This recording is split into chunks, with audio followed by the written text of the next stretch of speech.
Hey guys, John Paulamy here, Actionable Intelligence. Today is Saturday, November 9th, and this is the weekly market update. The disclaimer, anything that you hear or see on this podcast or video is not to be taken as investment advice. I am not a registered financial advisor. I cannot give you individual investment advice.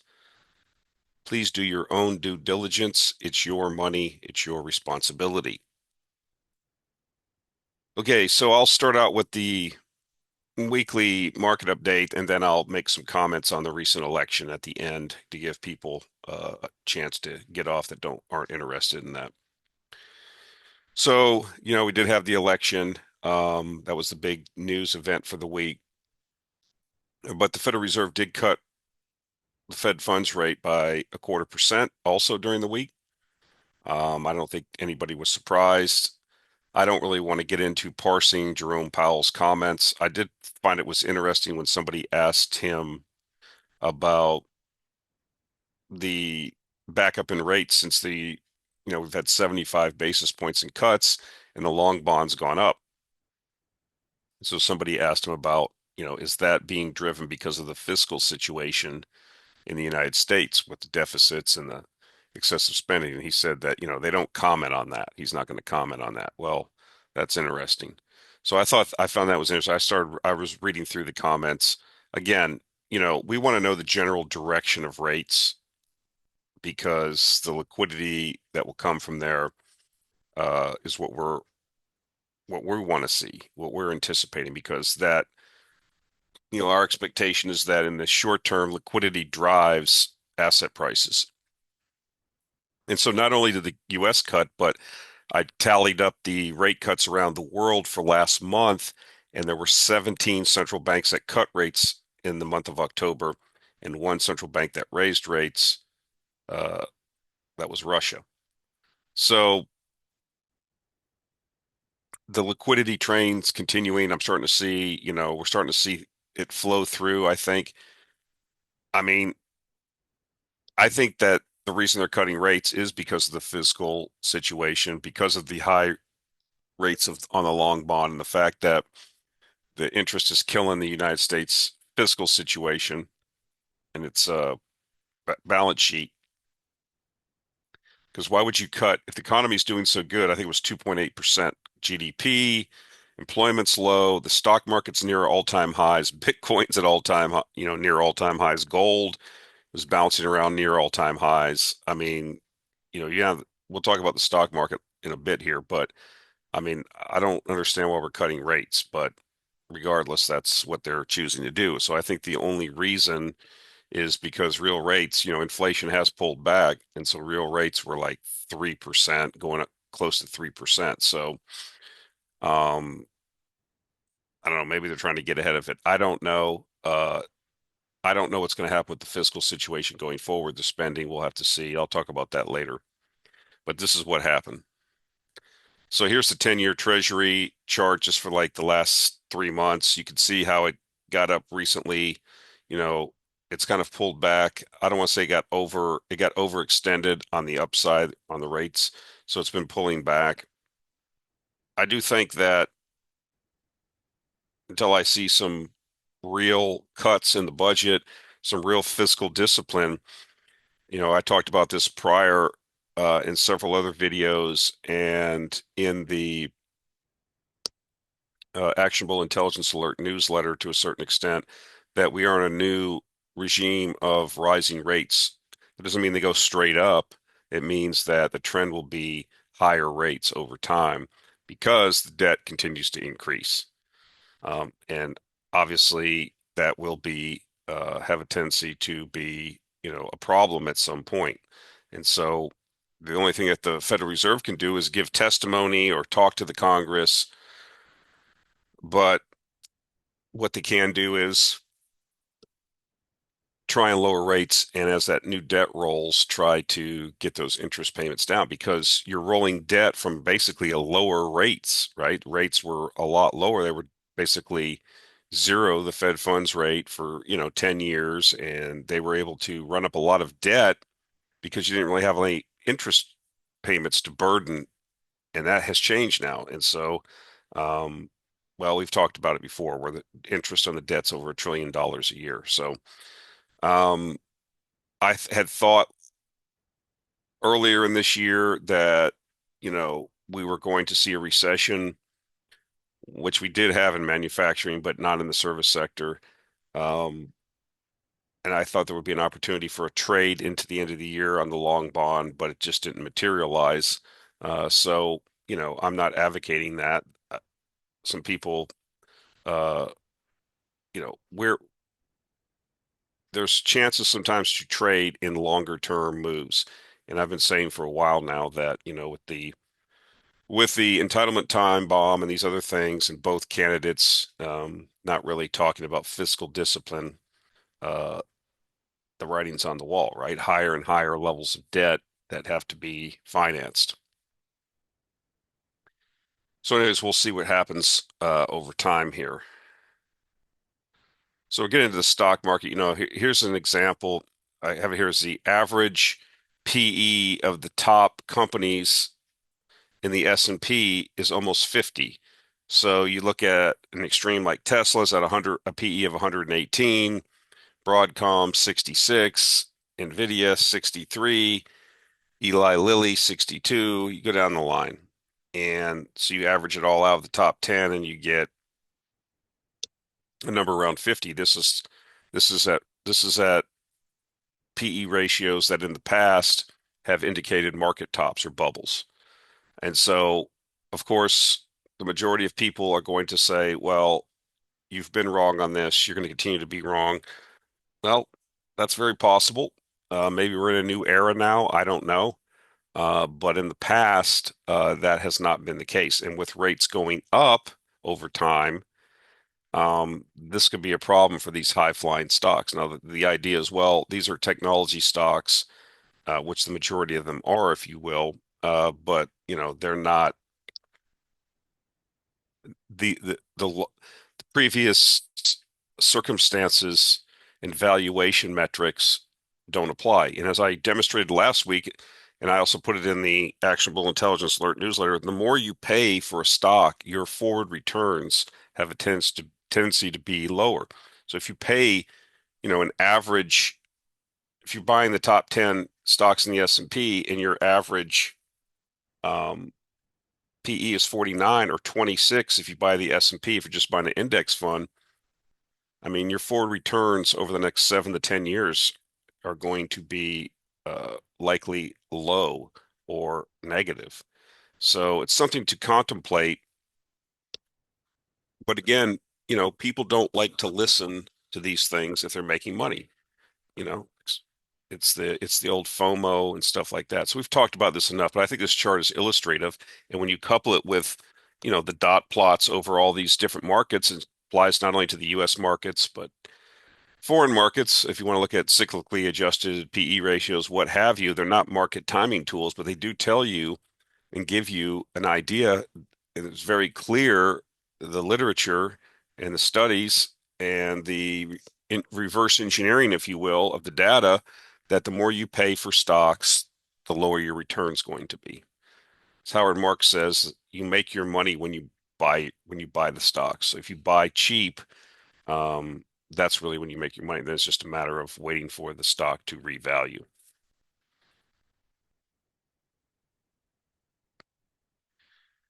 And not only that, we have this clustering in the S&P, for example, where the top 10 stocks are now 30%, 37% of the S&P. So this has happened before, uh, going back to 2000, and you saw what happened after that market peak. This only goes back to 1990. Then it's 2020, but that was more of the, pandemic. So that's not necessarily indicative, but it's still overvalued. And you have this clustering or this herding into the large capitalization because that's the whole situation with all of these ETFs and this constant stream of 401k money that just comes into targeted funds and things like that. So if, it's going into a Vanguard S&P index fund, it's going to have a tendency to go into the higher, allocated to the higher capitalization stocks, which creates a flywheel effect. They move higher, so more money comes in. We've talked about this before, but these are getting at extremes. Now you're getting at really big extremes with a lot of this stuff in an era when long long bond rates are going up over time. It's almost kind of like a bug in search of a windshield. So this is from Jesse Felder on from Twitter. Says here from he's quoting an FT article, in just over a year, Buffett has ditched almost two-thirds of his stake in Apple. He in turn plowed the proceeds from these sales back into short-term treasury bills, pushing the company's cash position to a record $325 billion dollars. And so people say, well, who cares what Buffett does? He's a fuddy-duddy. He doesn't know what he's doing. He's over the hill, what have you. I think what he's doing is looking at the same extremes that we're saying here, and he understands market history. And potentially, I think what he's probably betting on is that there'll be some kind of market conflagration. Something will happen in the banking system or the financial system to create an opportunity where he can come in and do what he has done before, what he did in 2008 and at other times in their crises. There's a crisis and he can step in with liquidity, then he can dictate terms and get good deals. That's what he did during the financial crisis. So you could see that he had a pretty good cash hoard back then, and then after 2008 he was able to reduce that by stepping in and buying. But this has been a period this whole time of that 0% interest rates, and until recently, of course. And so I think that's one of the things he likes to do. And so if he had a huge stake in Apple, Apple isn't growing. I pointed this out the other day, either on the call or in the newsletter. I mean, the Apple phones, like in China, for example, are not even in the top. I think they're fifth popular phones. So, where's the growth come from? What's the new product that's going to propel Apple higher? And so you get to certain extremes in valuation where it doesn't matter if the company's well managed, even. That's the argument that's being made is we're in a new era and these companies are doing, company managements and their business performance are not necessarily synonymous in the short, medium term with stock price. Longer term, that happens to be the case, in my opinion. I think the data outs that, but you can get into periods where you're paying excessively for that growth or for that performance. And I think that, it's something to at least keep in mind. Is there something out there that he's seeing or he's anticipating that we're not? So this is we talked about this before, Bitcoin being a good indicator of liquidity. And, Bitcoin's been making new highs recently. Trump is probably going to be the first Bitcoin president, somebody that's really has a favorable view towards Bitcoin, or at least has articulated that. At least I don't believe that the agencies under his purview, when he's president, will have such an antagonistic view towards Bitcoin. And couple that with liquidity, global liquidity expanding, and you get a situation where Bitcoin could perform. And so I think that's something, as we pointed out before, when we analyzed the work that Lynn Alden did regarding the relationship between liquidity and an asset like Bitcoin. I mean, Bitcoin, for all of its advantages, being a type of deflationary type currency, what have you, store of value, um, regardless, it is really does have quite a bit of an effect. It is quite a bit affected by liquidity. And so when liquidity is expanding, Bitcoin seems to do well. Conversely, when it's contracting or stagnant, it tends to stall. So something to keep in mind. So this is interesting that the BlackRock's Bitcoin ETF that they just came out with not too long ago, it's now larger. This is just the BlackRock Bitcoin ETF. The BlackRock Bitcoin ETF is now larger than the gold ETF, so that's interesting. And I think that kind of speaks to uh, you know, what I just, was talking about. People are attracted to it. I'm positively, uh, I have a positive view of Bitcoin. Now that doesn't carry over to all cryptocurrencies, but Bitcoin has established itself as a store of value. It's legitimate. It has some faults in my opinion, but nothing's perfect. So this is from GovCal Research. We've shown this before, I believe, but this is the relationship between gold and real interest rates. Obviously, you can look at even longer term charts than this, and you will notice that gold has an inverse relationship to the gold price has an inverse relationship to real interest rates. And real interest rates are trending down or negative. The gold price tends to do well. So we have a situation here, if you go back to 2022, where it seemed to decouple. Well, why did it decouple? And the reason is because this is when sanctions were put on Russia, and they were kicked out of the SWIFT system and all that. They were, and that's when I think a lot of the BRICS countries woke up to the fact that, hey, we could be next. You don't necessarily even have to do anything. You don't even have to invade another country. You can get put on the sanctions list or what have you by the United States, which can lead up to and including expulsion into the basically what was the global financial system.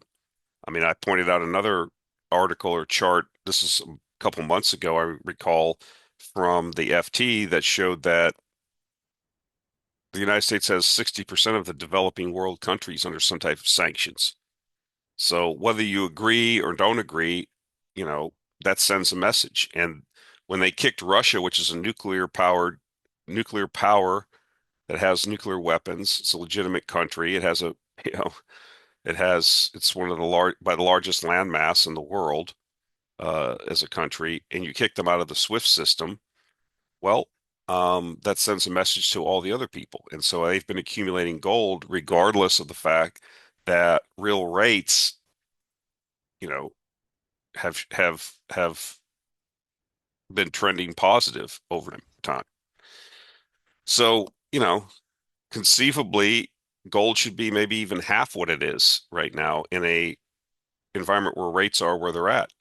The dollar's been increasing because the long bond's been going up. Now that's recently sold off because rates have pulled back a little bit, but this is telling you where the buying's come from, uh, and whether that will continue. I think it will. People don't want to be holding hundreds and hundreds of billions or trillions of dollars worth of U.S. treasuries as their reserve asset. I've said before that this realignment geopolitical of the world geopolitically is going to necessitate, that's one way you can protect yourself. Exchange you don't necessarily have to sell your bonds, you just let them roll off and then take the cash and buy gold, throw it in your vault.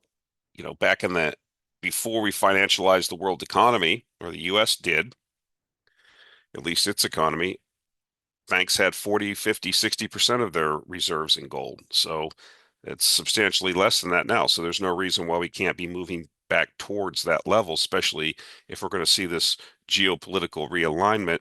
We're going to see this continued uh, bifurcation of the world into two uh, bases of power: the Anglo-American hegemon, Atlanticist hegemon, and the rest of the world, global South and East. So this is a great chart that I found. And a lot of people make this mistake. I heard several people argue this, even during the election, some of the politicians. So it made me understand that either people were being deliberately disingenuous or they're just ignorant of what goes on. And so what we're talking about here is showing food prices, inflation over time. And I think this is illustrative because you see that over the last year or so, we've still had some food inflation, but it hasn't been as drastic as it was after the pandemic. And so it's argued, well, you know, food price inflation's only 3%. Yeah, but it's cumulative on top of this, 25 or 30% increase after the pandemic. So you'd never turn down, you didn't have any disinflation, you didn't have any price cuts. And so this is representing the US, the UK, and the Eurozone. And so people would go on there and say, well, what are you talking about? This inflation. This prices are set in, they're cumulative. And so I don't even, I don't know how Mr. Trump fixes this. This is kind of what happens this is why inflation's so insidious. I like how they did these circles and kind of pointed this out. This is like, the bit that economists care about that's, barely moving up, or this is what politicians talk about, but they don't talk about this. This is what normal people care about. That, okay, you have 3% or so rise over the last year and a half, 2 years on top of a 25 to 30%. So your prices are up 28 to 30% or more. That's what people are. It's not just in food, it's all across the board. And wages certainly haven't done the same. This is why I think when people were saying, I would see it so many times, especially on the left or a lot of their media organs, when they would be having their people out there, mouthpieces talking, what's wrong with these American people? Inflation's come down from 9 to, you know, 3. It's like, you're going down the freeway at 120 miles an hour, and then you let off the gas because you see a highway patrolman or your radar detector comes up off and he clocks you. But by the time you pass him, you're doing 90, but the speed limit's 60. Okay. What's your argument going to be? Well, I was going 120, but I was only going 90 when I passed you. So why am I getting a ticket? I mean, it's kind of the same argument. It's kind of dumb. And I think this is what, a lot of people missed. The people that voted, the working class people, a lot of regular people, if you want to call them that, if you want to call, lower middle class people, if they're just getting eaten alive by this. And like I said, so when somebody says, well, I'm going to crush inflation, I'm going to bring it down. Well, how are you going to do it? No, I can understand, I can see you being able to arrest further increases and not having it, but how are you actually going to bring prices down? That's not, once they get entrenched, that's the problem. Once they get entrenched like this, it's very difficult to bring them down. Now you could over time, but that means you're going to have to do some other things. You're going to have to, cut out all this fiscal spending and move more towards a balanced budget. You're going to have to, deal with the Federal Reserve and shenanigans over there. And I don't see anybody advocating for that. So yes, you could get energy prices cut, but, over time and lower the regulatory burden, and maybe that can create, less of inflation where you get back down to lower inflation. But I don't see how you're going to get this index from 130 back down to 100. That's going to be very difficult if impossible because all of these inflationary impulses embed themselves.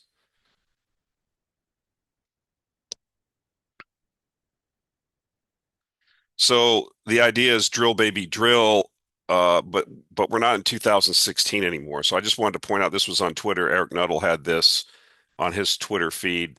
And I hear drill, baby, drill, question mark, not so fast. And so here's some comments from some recent conference calls of major oil producers in the Permian. So here's Chevron. And one of the things they say is Chevron says, as we move towards the 1 million barrel a day mark next year, this is in the Permian, we will begin to shape our profile there a little bit towards a plateau and we'll really begin to focus on free cash flow. And so growth will become less the driver and free cash flow will become more the driver.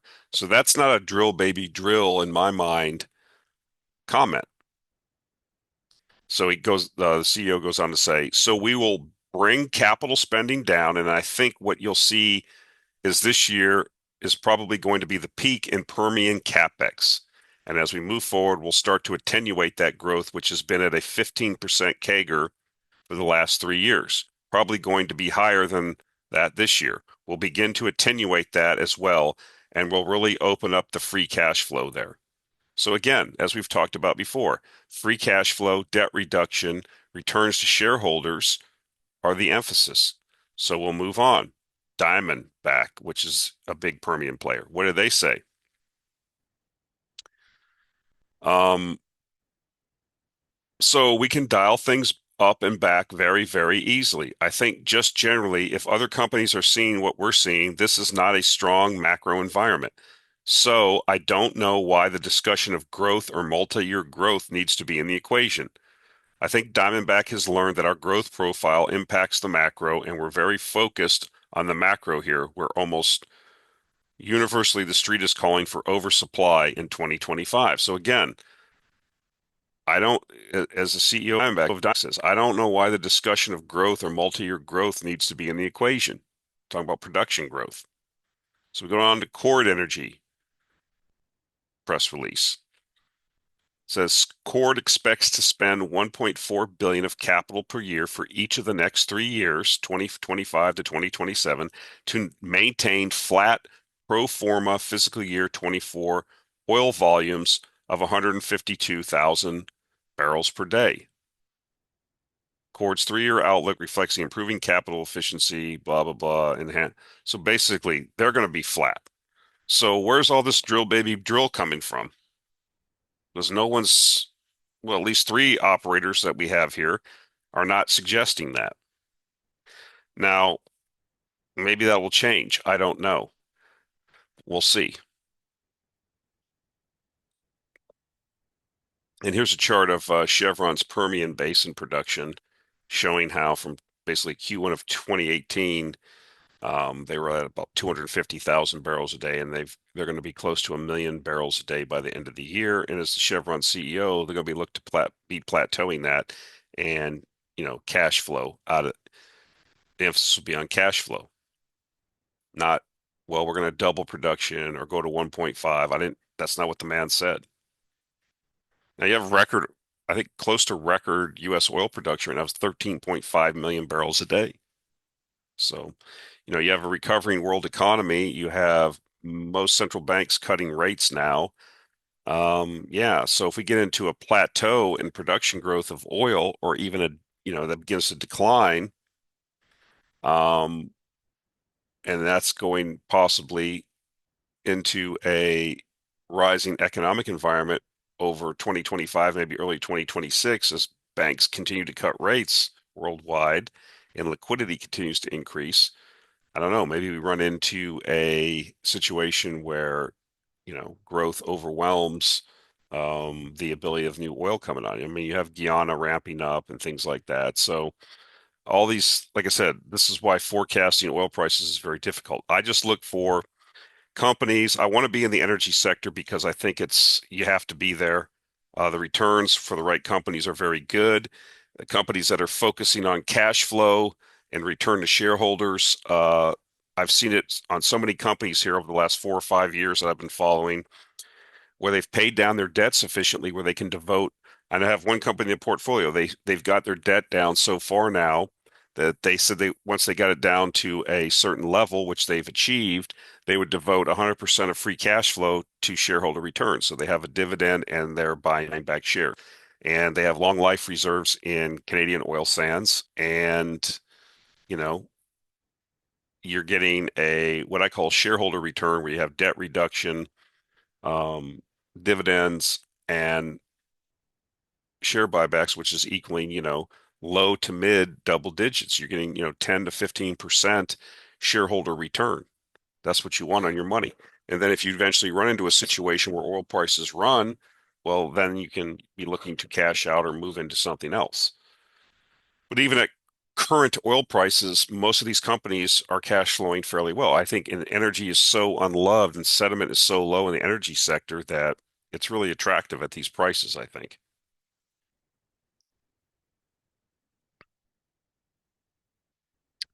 So this is a Doomberg chart from an article I think he's that they're putting out today. I just wanted to put this out. I think they showed the chart before, but I put out here we got played for suckers. And basically these are the annual total carbon emissions of China and the US. You see over time the US has declined.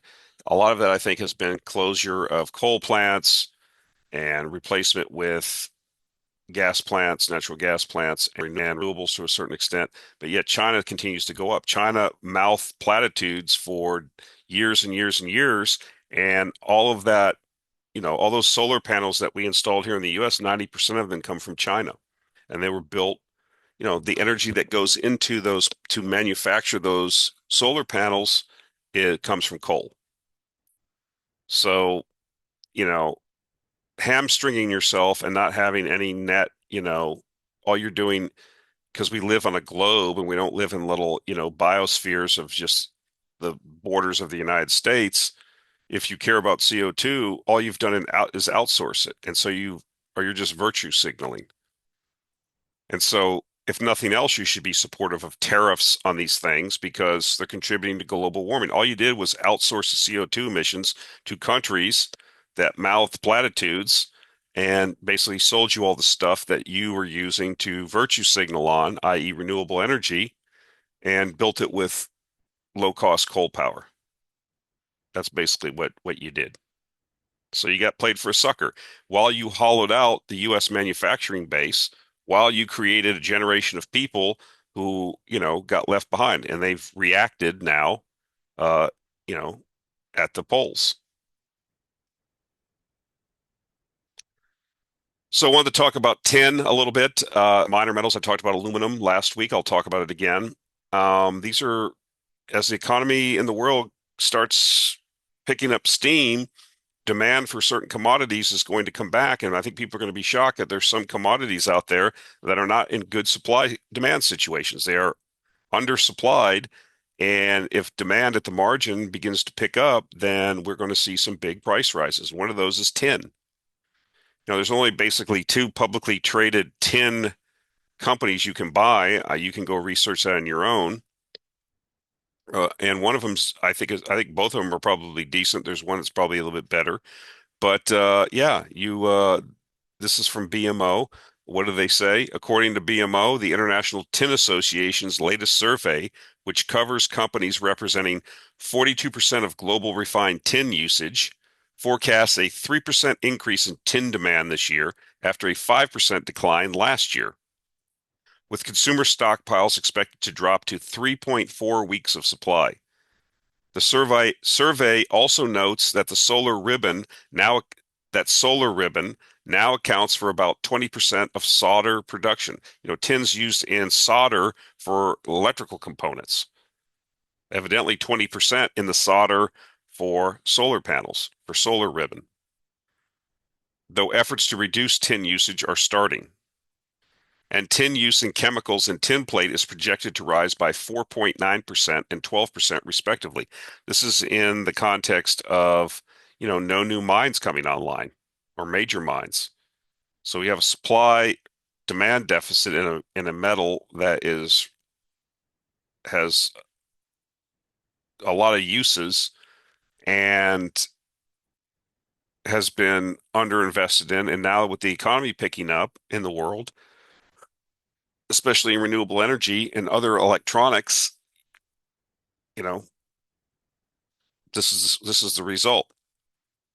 You can see that last year demand dropped, so the price did. So demand's coming back, and then the tin prices went up. I see people saying that they're forecasting that maybe next year we could see a run at 40 to $50,000 a ton in tin. We'll see, but you're definitely in an uptrend here as the usage case increases. How many people talk about it? So there's opportunities everywhere if you're keeping your ears open. Same thing in aluminum. We talked about it last week. This is classic. You're looking for aluminum to break above this breakout, and then you're on a run. So how would I play this? I'm looking at a company like, for example, Norsk Hydro in Norway. They have extensive aluminum operations. They're very efficient. Why? Aluminum making turning bauxite into alumina and then into aluminum and into products is very energy intensive, extremely energy intensive. And Norsk Hydro has a advantage because a large majority of the power that they use to make the aluminum is in fact comes from hydropower. So They're in the unique situation that they actually have an excess of hydropower that they sell into the market. I'm not recommending you go out and buy it. It certainly won't be a 10 bagger, but it's something to look at if you are interested. This is again, as economies pick up and start to recover, demand for these metals is going to increase. And so, a company like Norsk Hydro could benefit. I think it's paying currently around a 3.6% dividend. They're buying back shares. The buyback is not huge, but they are buying back shares. And so if you get into a run where aluminum prices run in the context of a, growing recovery in manufacturing, then aluminum demand will necessarily increase also. This is not hard to piece together, I don't think. So I think that's an opportunity also. So this is how I'm thinking about these things. Okay, this would be the point where if you don't like my political commentary, I'm done talking about the weekly economic stuff. I'll be talking about the recent election now. I'll pause for the folks that don't want to listen to get off.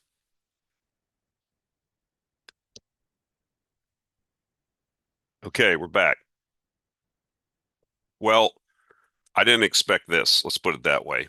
Um, I definitely am one of the people that think there was this tremendous amount of election fraud in 2020. I think that goes without saying. And how do I know that, or how do I think that? Well, if you look at you can just do this work yourself as a homework assignment. You can look at the amount of votes that Barack Obama got when he was elected. I think it was in 60 million, 71 million, something like that. Basically, look at the amount of votes that he got, look at the amount of votes that Trump got, look at previous election vote totals for candidates. And then you'll see in 2020, Biden got 81 million votes.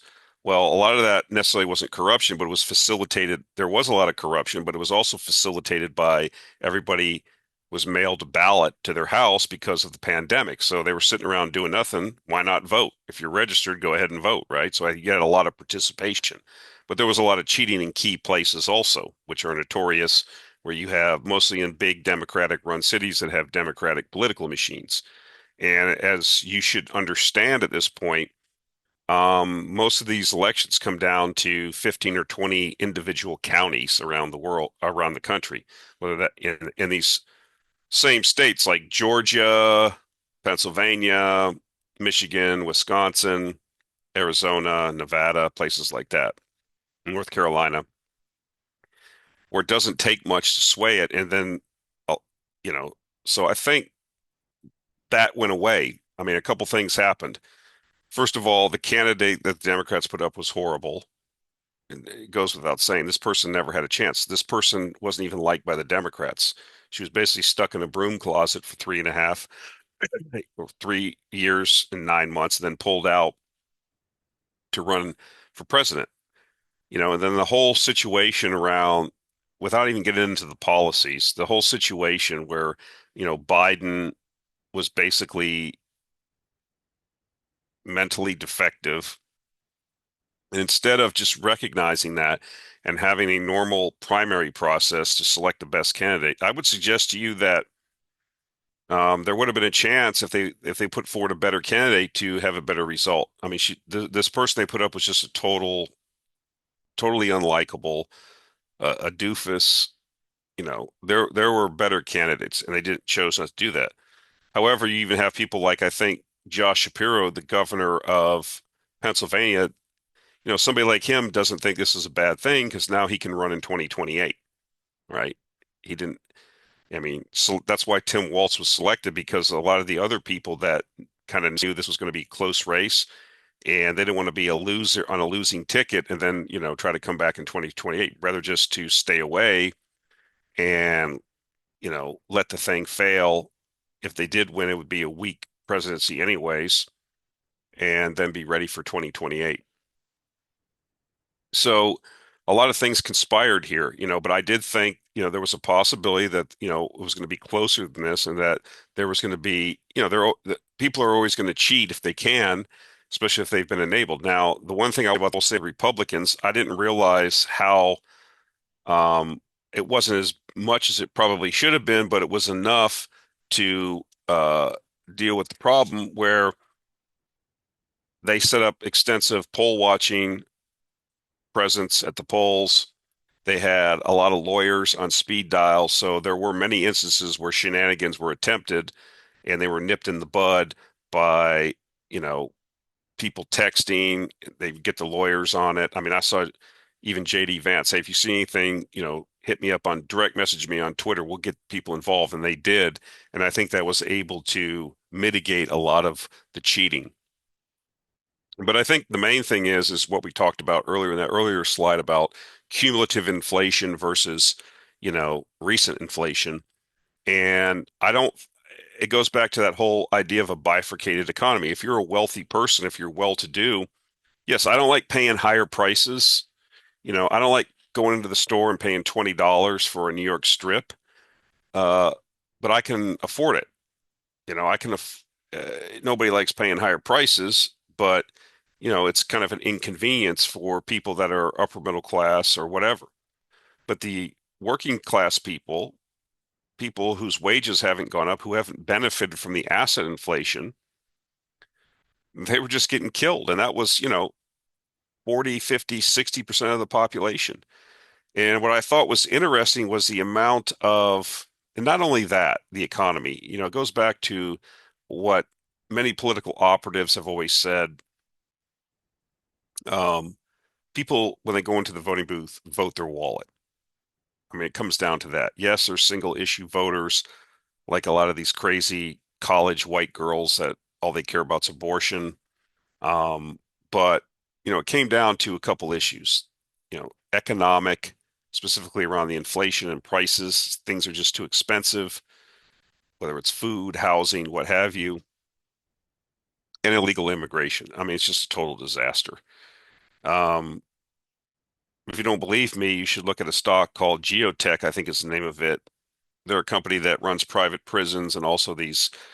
During the previous administration, they had a big business where they would run these processing facilities and holding facilities for illegal migrants. They also have the ankle bracelets for, people that were, so you're not, when you get captured, they throw an ankle bracelet on you so they know where you're at. So you have to report for your immigration, an immigration court or whatever. So that thing was up a lot after the results came in. So there's been a lot of, you know, I was actually surprised at this result. Not only the 312 electoral votes, if you look in a lot of the blue states like New York, New Jersey, almost all of them, the yes, Trump didn't win those. The Republicans didn't win those, but Trump closed the gap quite a bit. That tells you how aggravating. And I don't know if he fully won the popular vote, if they've called all the votes yet, counted all the votes, because I think a lot of stuff in California is still coming in. I'm not sure. But as of the day of the election, he had won the popular vote. So this is a mandate. Not only that, they picked up three, I think, Senate seats, the Republicans did, with the possibility, still think they're counting votes in Arizona. What are we like, Wednesday, Thursday, 4 days after the election? I mean, this is crazy. Florida counts all their votes in 2.5 hours and announces the results. I mean, I don't know what's going on in Arizona. But anyways, regardless, and I think in the House, the Republicans need to win two of the outstanding 15 uh, races that still haven't been called to hold the majority. So you're in a situation where it's a good possibility you have the presidency, the Congress, both houses of Congress, and the Supreme Court basically conservative, if you will. I don't know if you want to call it that, but I don't even want to use the distinction conservative. You have more of a center-right populist theme now. So that's what happened. I didn't anticipate that. The amount of Latinos, Hispanic people that voted for Trump, especially males, was I think a majority. Gen X came out big for Trump.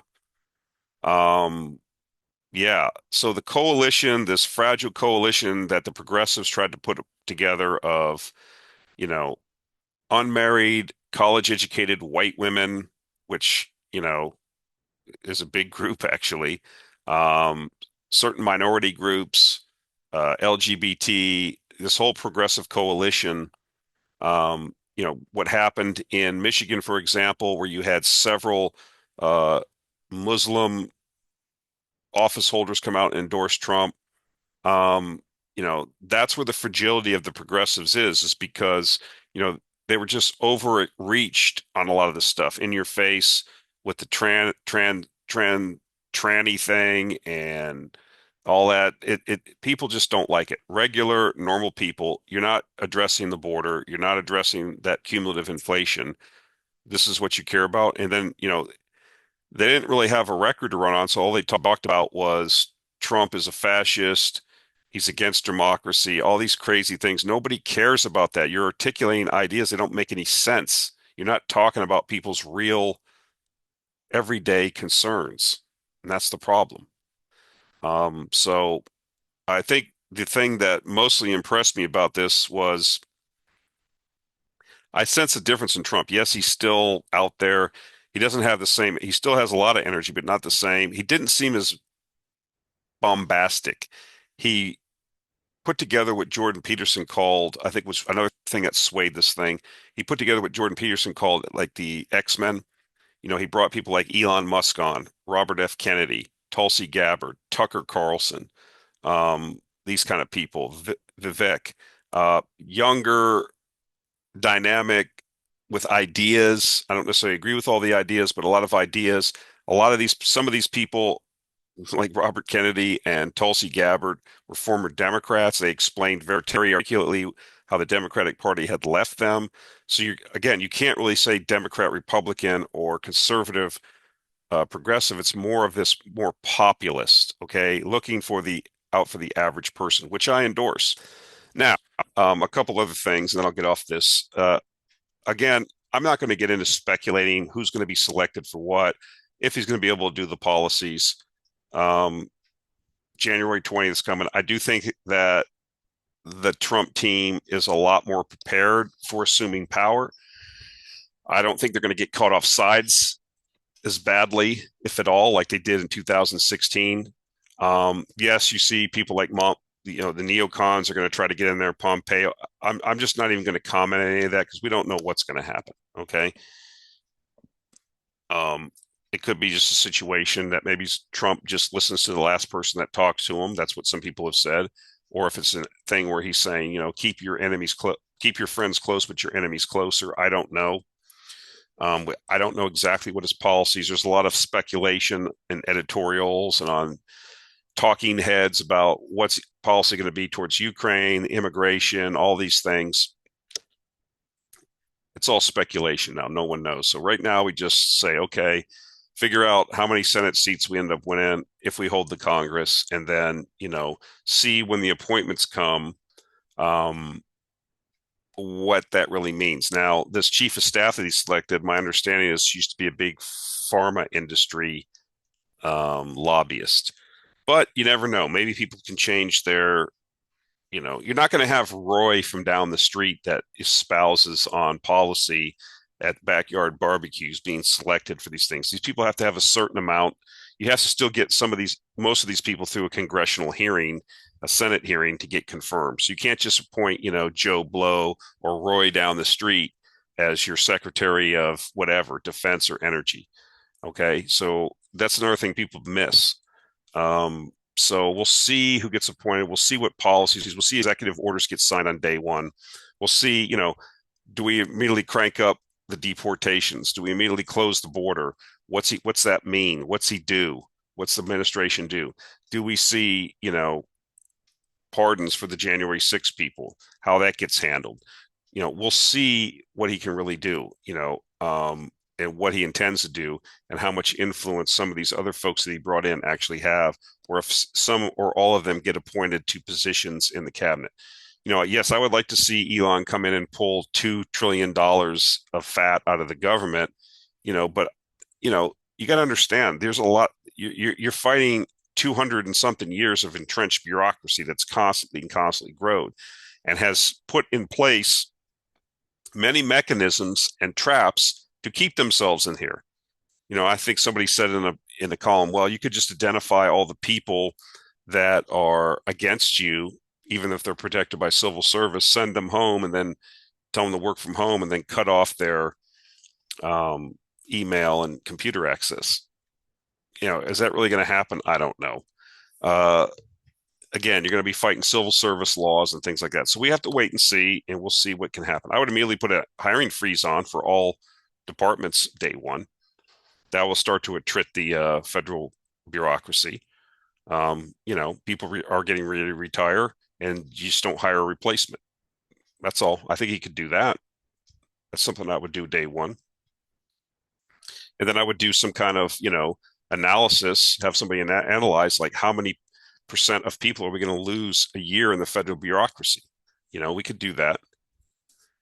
So there's a lot of things that they can do, but there's a lot of things they can't do. And some of the things I think that were discussed in the um, campaign are just, typical campaign, what you say during a campaign, over promise and under deliver, right? So um,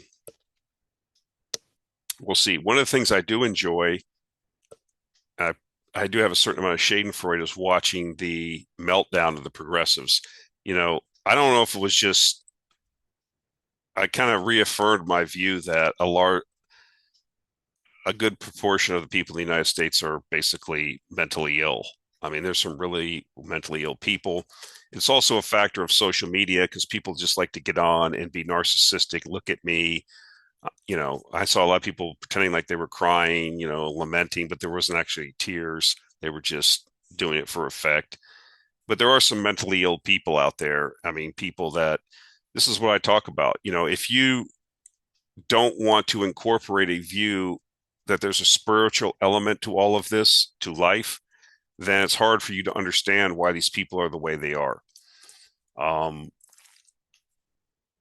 there is such a thing as spiritual warfare. There is such a thing as influences. We fight against principalities and powers um, that we can't see.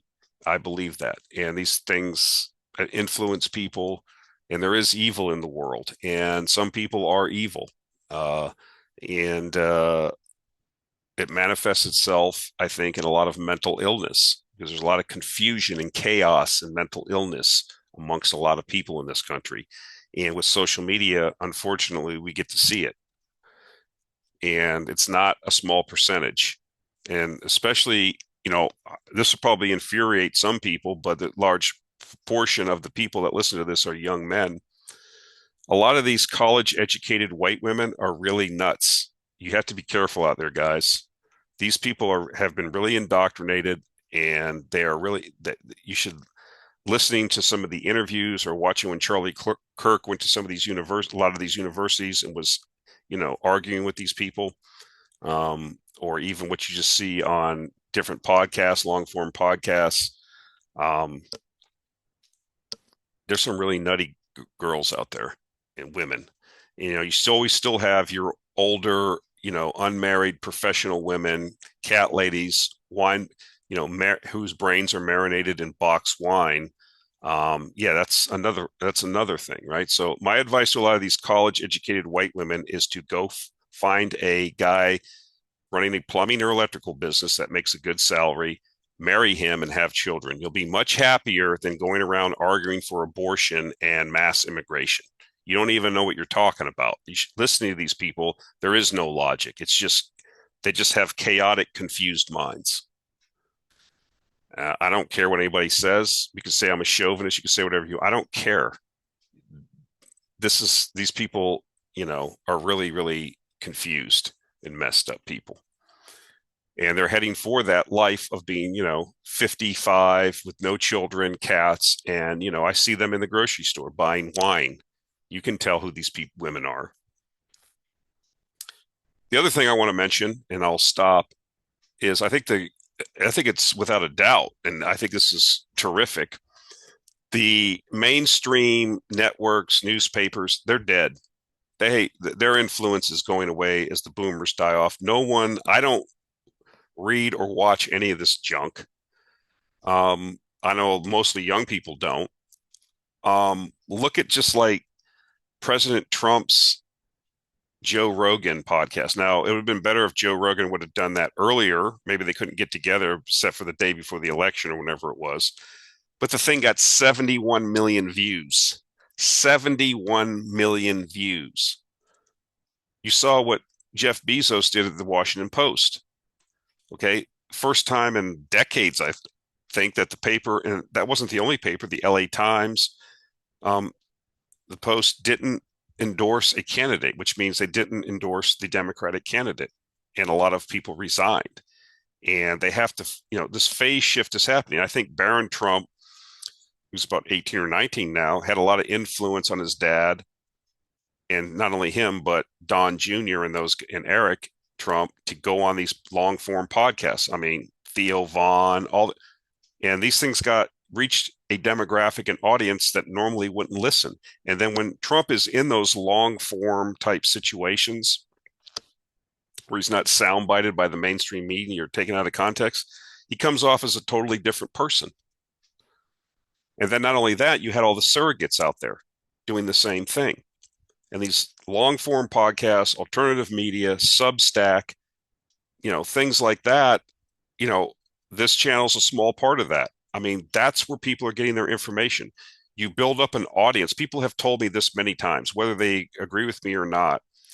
You know, yeah, I've seen this.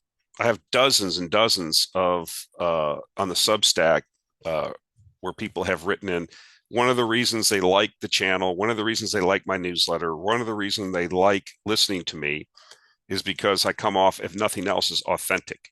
Okay. You say what you mean and mean what you say. Doesn't mean you're going to necessarily have to agree with me or I have to agree with you. But everybody, if being authentic is the new buzzword. And these other folks are just not authentic, taking things out of context, doing, when 60 Minutes did that interview with Kamala Harris and then, stripped it down and put it together. People don't want that. They want to know, who are you? I see who you are and and what you believe and what your views are. And I just think that this alternative media now has supplanted the mainstream media. I don't even think they can come back from this. Yes, there'll still be people that watch it. There's a certain demographic of boomers and people like that. And, there's an audience for the insanity of MSNBC. I mean, watching these people, it's, oh my gosh, it's unbelievable. I mean, that people actually say there's like no embarrassment, you know what I mean? And, but I think that was a major phase shift also. You can just go around all these people now. And then, I think one of the greatest things, I look at, for nothing else, whether you like President Trump or Elon Musk or these people, you have to give them a certain amount of respect. They're literally fighting for their lives. Elon said it, Trump said it, if they lost, if this election would have been lost, then I think that this would have been doubled down by the progressives to lock everything down and do their nutty stuff. And I think people saw that, H.L. Mencken called the average person, U.S. voter, Bubis Americanus. But I think in this case, things were so extreme that, and I think the media outreach and the use of these podcasts reached enough people where they said, hey, wait a minute, this is really nutty. I gotta, I didn't vote before. I didn't take these things seriously. I think people said enough is enough. So it's what happened. So we move forward. We wait now to see who are appointed to these positions, what the policies are going to be, and if they are in fact, going to be effective in rolling a lot of this nonsense back remains to be seen. Okay, that's it for this week. We'll talk to you next week. Appreciate it. Thank you.